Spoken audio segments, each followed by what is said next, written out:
Payg'ambarimiz alayhissalom aytadilar: Jannatda o'lim yo'q. Jannat abadiy hayot.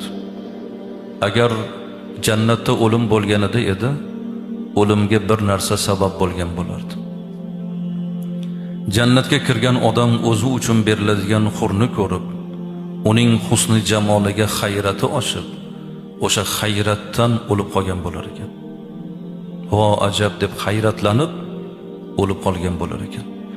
Shunda Ummu Salama onamiz aytdilarki: "Ya Rasululloh, bo'lmasa jannatga kirgan odam jannat hurlari bilan bo'lib ketib, dunyoni ayoli bir chetda qolib ketadimi?" deganda yo'q dedilar. Bal nisa'ud dunya afdal bi 70 marra. Dunyoni ayoli jannatni huridan 70 karra go'zal, malohatli bo'ladi dedilar. Va bima zaka ya Rasululloh, nima sababdan ey Allohning rasuli dedilar. Shunda Rasululloh aytdilar: bi solatihinna va bi siyamihinna va bi ibadatihinna Alloh azza va jal.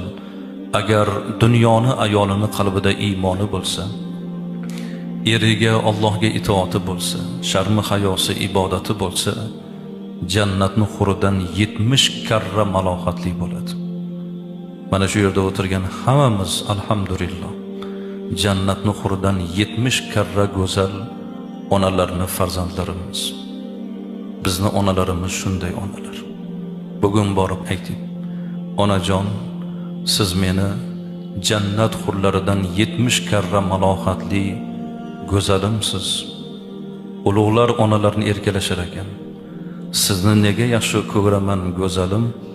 Chunki go'zallar ichra xushro'yimsiz siz onajon" deb erkalashardi.